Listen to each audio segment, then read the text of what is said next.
For the repair of the Hyundai Monitory system I/O, the following procedure was necessary. Replacement of various electronic components and general cleanup of the unit. For testing, we use 24-volt DC as power supply.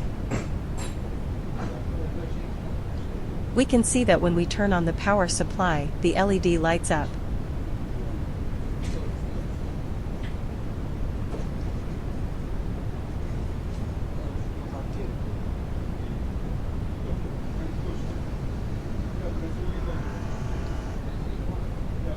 No further testing is possible due to lack of additional units.